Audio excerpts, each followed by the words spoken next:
नमो नमो मित्रों, जैसा कि आप सभी लोग देख रहे हैं संधि के बारे में। आज हम आपके सामने संधि को लेकर यहाँ पर उपस्थित हुआ हूँ।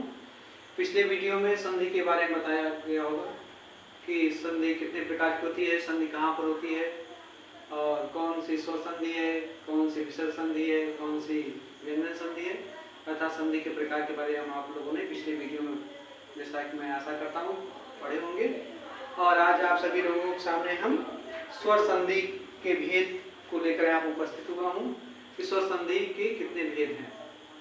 तो है क्या, स्वर संधि के भेद में है आपका दीर्घ संधि है, गुण संधि है, वृद्धि संधि है, यण संधि है, अयादि संधि है, रूप है, पररूप है और प्रकृति भाव है। अर्थात यह स्वर संधि के अंतर्गत, ये सारी संधियां स्वर संधि के अंतर्गत आती है। तो कोई पूछे आपसे कि स्वर संधि के अंतर्गत कौन कौन संधियां हैं, तो आप बता सकते हैं दीर्घ संधि, गुण संधि, वृद्धि संधि, यण संधि, अयादि संधि, पुरुरूप, पररूप और क्या है, प्रकृति भाव। इतनी संधियां आपके स्वर संधि के अंतर्गत आते हैं। यह परीक्षा की दृष्टि से बहुत महत्वपूर्ण है। पुरुरूप और पररूप तो बहुत महत्वपूर्ण है, क्योंकि इसमें लोग कंफ्यूज हो जाते हैं कि कौन सा पुरुरूप होगा, कौन सा पररूप होगा। पिछले सुपर टेट परीक्षा में और टेट की परीक्षा में पुरुरूप से प्रश्न आए हुए थे। संधि विच्छेद दिया हुआ था, तो उसमें पूछ दिया था यह कौन सी संधि है, अर्थात किस संधि के, स्वर संधि के अंतर्गत कौन सी संधि के अंतर्गत यह आता है। तो अर्थात यहाँ से प्रश्न आते हैं। तो आइए आज हम सभी लोग, आज आप लोगों को हम इस सारी संधियों के बारे में सर्वप्रथम आपको दीर्घ संधि के बारे में आपसे वार्तालाप में करूंगा कि दीर्घ संधि किसे कहते हैं, दीर्घ संधि का सूत्र क्या है, दीर्घ संधि की पहचान क्या है। इसके बारे में बहुत संधियां बहुत सरल है, संधि बहुत सरल है। तो थोड़ा सा ट्रिक लगाइए, दिमाग लगाएंगे तो आप पकड़ सकते हैं कौन सा दीर्घ संधि है, कौन सा वृद्धि संधि है, कौन सा यण संधि है, कौन से पररूप है, पुरुरूप क्या है। आप थोड़ा दिमाग लगाएंगे तो पकड़ लेंगे, कोई दिक्कत नहीं। तो आइए देखते हैं क्या है। पहला संधि आपका है, पहला संधि का नाम है दीर्घ संधि। दीर्घ संधि, दीर्घ मतलब ही जैसा आप जानते हैं, दीर्घ का मतलब ही होता है बड़ा। दीर्घ का मतलब होता है बड़ा, छोटा नहीं, बड़ा होता है। इसका सूत्र भी है अकः सवर्णादि दीर्घ। इसका सूत्र क्या है मित्रों, अकः सवर्णे क्या दीर्घ। अर्थात इसमें क्या है, तीन शब्द आपको दिखाई दे रहा। एक क्या है अक, फिर क्या है स, वर्ण अलग कर दीजिए, स वर्ण क्या होता है, दीर्घ होता है। क्या रहा है सूत्र, क्या कह रहा है, अर्थात सूत्र को समझ लीजिए, आप जान जाएंगे कि इसका मतलब क्या है। करा अक, अक स मतलब होता है समान, क्या अक के, क्या अक के समान क्या वर्ण है ना, अक के समान अगर क्या है वर्ण आए तो क्या हो जाता है, वो हो जाता है दीर्घ हो जाता है। अक के समान अगर कोई वर्ण आए तो क्या हो जाता है, दीर्घ हो जाता है। एक छोटा सा एग्जांपल क्या कर सकते हैं, साइड में कर सकते हैं, अक प्लस अक, अक प्लस अक बराबर दीर्घ। अक प्लस अक बराबर क्या हो गया, दीर्घ हो गया। अब आप कहेंगे सर अक अक पढ़ा रहे हैं, अक अक मतलब क्या होता है। तो अक अक हम पीछे आपको पिछले वीडियो में हम आप सभी लोगों को पढ़ाए हैं कि ये क्या है, यह है प्रत्ययहार। प्रत्यय महर्षि सूत्र इसीलिए कह रहे थे कि महर्षि सूत्र अगर आप लोग याद कर लीजिए, अभी भी समय है याद कर लीजिए, क्योंकि महर्षि सूत्र अगर याद नहीं रहेगा तो आप प्रत्ययहार नहीं बना सकते हैं, आप व्याकरण सिद्ध नहीं कर सकते हैं, आप क्या नाम है, यह संधि को सिद्ध नहीं कर सकते, संधि की पहचान नहीं कर सकते। इसलिए महर्षि सूत्र उतना ही अत्यंत आवश्यक है। जिस प्रकार से इस शरीर को चलने के लिए, इस शरीर को जीवित रहने के लिए अन्न, जल और क्या कहते हैं सांस की आवश्यकता पड़ती है, सांस लेने की आवश्यकता रहती है, उसी प्रकार से अगर आपको व्याकरण पढ़ना है, संस्कृत पढ़ना है, तो आप महर्षि सूत्र याद कर लीजिए। क्या रहा है, अकः सवर्णे, देखिए फिर देखिए क्या करा, अकः अर्थात हमको अकः जानना, अकः क्या है, कर रहा है अकः, अकः सवर्ण, अक के समान अगर जो वर्ण आए तो, और अक क्या है, अब देखिए बताया था अक क्या है, प्रत्ययहार है। अक क्या है, प्रत्ययहार है। अर्थात अक के अंतर्गत जो वर्ण आते हैं, करा ना अक सवर्ण, अक के समान अगर जो वर्ण आते हैं, अक के अंतर्गत क्या आते हैं, अ, ई, उ और क्या है, री, है ना।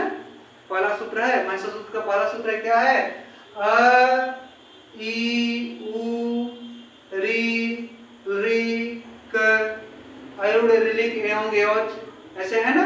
है क्या, अक कह रहा है, अक कहा अर्थात अ कहाँ है, यहाँ अ है और यहाँ का है क है, अर्थात इसके अंदर क्या आता है, अ, ई, उ, री, री, अ, ई, उ, री, री, अर्थात अ, ई, उ, री, री के मतलब समान। अगर अ, ई, उ, री, री के समान क्या है, वर्ण आए तो दोनों मिलकर आपस में क्या हो जाते हैं, सवर्ण हो जाते हैं, समान है, अर्थात दोनों मिलकर क्या हो जाते हैं, दीर्घ हो जाते हैं। करा सवर्ण, समान वर्ण, अर्थात क्या, यह नहीं कि अ के बाद ई आए तो समान नहीं होगा, क्यों, क्योंकि यहाँ करा सवर्ण, स मतलब मित्रों, स मतलब होता है समान, किसके समान, अ के समान, अर्थात अगर अ है तो अ के बाद अ ही आए, ई है तो ई के बाद ई आए, उ है तो उ के बाद उ आए, री है री के बाद री आए, अर्थात समान वर्ण आए तभी वह क्या हो जाएगा, तभी वह दीर्घ होगा। अगर समान वर्ण नहीं है तो वह दीर्घ नहीं होगा। तो अगर आप यहाँ ये कह सकते हैं कि सर अगर यहाँ अ आए और यहाँ क्या है, आए, अगर यहाँ अ आया है, यहाँ क्या है, आए, तब तो समान, ये समान ही है, क्योंकि अ है ना, ये अ है, इसका उच्चारण स्थान क्या है, कंठ, अर्थात दोनों का उच्चारण स्थान भी कंठ है, इसलिए समान वर्ण है, अ है, भले ये बड़ा आ है लेकिन है क्या, अ है, अर्थात अ के बाद अ आए या आए, या आ के बाद आ आए तो भी क्या होगा, आ होगा, मिलकर क्या होगा, आ होगा, अ के बाद आ आए तो भी क्या होगा, आ होगा, और क्या है, और आ के बाद आ प्लस अ भी आए तो भी क्या होगा, मिलकर क्या हो जाएगा, आ हो जाएगा। ऐसे ही ई के बाद ई आए तो भी बड़ी, उ के बाद उ आए तो भी उ, री के बाद री आए तो भी री, अर्थात समान वर्ण अगर आ रहा है तो वह क्या हो जाएंगे, दीर्घ हो जाएंगे, उसी का क्या है, अका समाने दीर्घ है। आपसे मान लीजिए प्रश्न यह भी पूछ सकता है कि दीर्घ संधि का सूत्र क्या है, ये भी पूछ सकता है, क्योंकि भाई संधि पढ़ रहे हैं आप लोग, संधि से प्रश्न आ रहा है, ये भी पूछ सकता है कि दीर्घ संधि का सूत्र क्या है, तो आप बता सकते हैं अका समाने दीर्घ। कोई पूछे अका समाने दीर्घ का मतलब क्या है, तो अक क्या है, आप बताइए, अक प्रत्ययहार है, स मतलब होता है समान, वर्ण मतलब वर्ण, अगर अक के समान वर्ण आए तो दोनों मिलकर क्या हो जाते हैं, दीर्घ हो जाते हैं, इसी कहते हैं दीर्घ संधि। ठीक, तो जैसा अब इसके अब क्या कर रहा है कि जैसे एक आप उदाहरण आपके बताएं आप लोगों को, है क्या आपका हिमालय पुस्तकालय, है आपका, देख रहे हैं पुस्तकालय, देख लें पुस्तकालय, पुस्तकालय। अब इसमें आपसे पूछ सकता है इसमें कौन सी संधि है, इसमें कौन सी संधि है पूछ सकता है, तो आप क्या करेंगे, आप इसका संधि विच्छेद करेंगे। संधि विच्छेद कैसे करेंगे, संधि विच्छेद करने का नियम है, यह नहीं कि कहीं से आप अलग कर दीजिए। विच्छेद मतलब होता है अलगाव और संधि मतलब होता है जोड़ना। संधि विच्छेद मतलब क्या कहते हैं, अर्थात जब आप इसका संधि विच्छेद करेंगे तो आप बता सकते हैं कि कौन सी इसमें संधि है। तो इसका संधि विच्छेद करेंगे क्या हो जाएगा, पुस्तक, पुस्तक प्लस आलय, पुस्तक प्लस आलय। तो पुस्तक में क्या है, पुस्तक है, ये हो गया, क्या हो गया, क्या हो गया, पुस्तक प्लस आलय।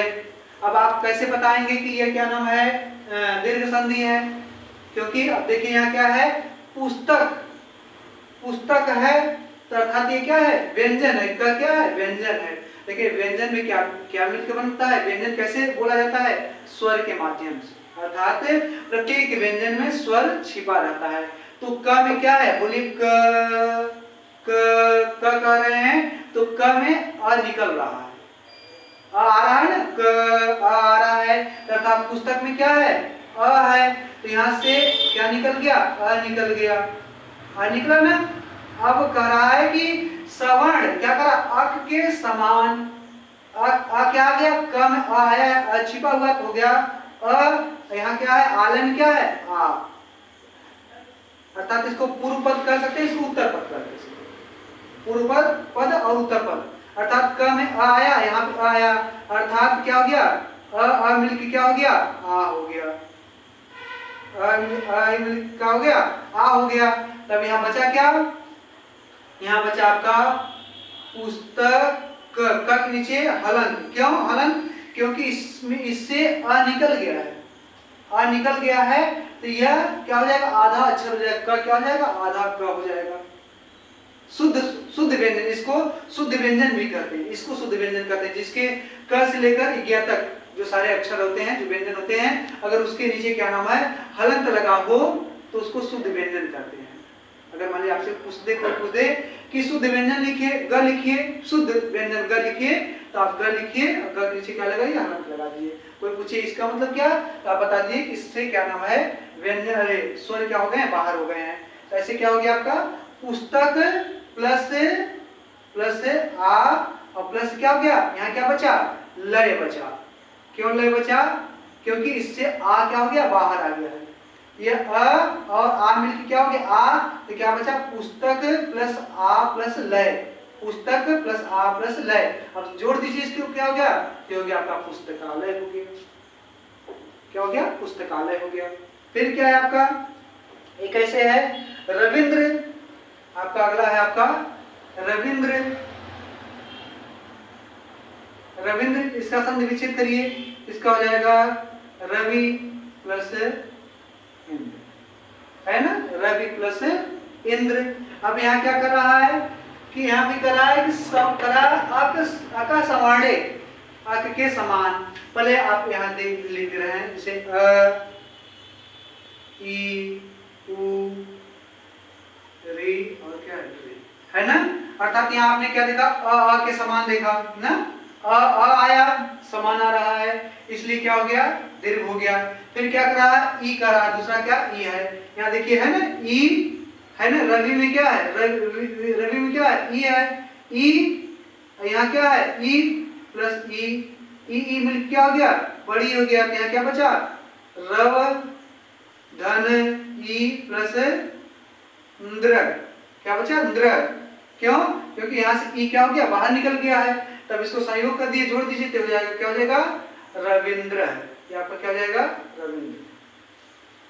ऐसे आपका है। दूसरा है दैत्याकार, अगला आपका है दैत्याकार, और आपको इसमें एक ट्रिक तरीका बता देंगे, आप यहां से भी आप पकड़ लेंगे कि दीर्घ संधि बहुत आसानी से पकड़ लेंगे, दीर्घ संधि कौन सी। आपका क्या है, दैत्याकार, दैत्याकार हो गया, दैत्याकार। इसका भी, इसको भी आप संधि विच्छेद करिए, यह संधि है, अब क्या क्या क्या करना, आपको संधि विच्छेद करना, तो क्या हो जाएगा, दैत्य धन आकार हो गया, दैत्य धन आकार। यहाँ क्या है, यह में क्या है, अ है, अ के बाद क्या है, अ आया हुआ है ना, समान वर्ण है ना, अ प्लस अ हो गया, आ हो गया, ये क्या हो गया, आ हो गया, बचा क्या आपका, दैत्य, दैत्य नीचे हलंत, फिर क्या, आ प्लस अ मिल क्या हो गया, आ, और यहाँ क्या हो गया, कार, संयोग कर लीजिए, तो हो गया आपका दैत्याकार। ऐसे आप क्या नाम है, ये क्या कहते हैं, दीर्घ संधि के बारे में आपसे प्रश्न पूछ रहा है, तो आप यहाँ से कर सकते हैं। 1 मिनट समय दीजिए, आपको हम थोड़ा ट्रिक बता दें कि कैसे आप कर सकते हैं कि यह दीर्घ संधि क्या है। क्या था पहला, पुस्तकालय, पुस्तकालय, फिर क्या था, दैत्याकार, फिर क्या है, विद्यालय, विद्यालय, फिर क्या है आपका, सदाचार, क्या है, सदाचार। ऐसे कई प्रकार के उदाहरण हैं, फिर बता रहे हैं आपको, है गिरीश, गिरीश, और क्या है, नदीश, नदीसह, फिर क्या है आपका है, भानुदय, भानुदय अर्थात देखना क्या हमको है, आपको देखना क्या है, बीच वाला शब्द देख लीजिए, बीच वाला शब्द देखिए, यहाँ क्या है का, यहाँ क्या है आ, यहाँ क्या है आ, यहाँ भी बीच में क्या है आ, यहाँ क्या है बड़ी, यहाँ क्या है बड़ी, यहाँ क्या बड़ा हूं, अर्थात बीच वाले शब्द में किसी भी टॉपिक में देखिए बीच वाला शब्द पकड़िएगा। दीर्घ संधि में ऐसे, दीर्घ में भी, गुण में भी, वृद्ध में भी, ऐसे यण में भी आपको ट्रिक बताएंगे।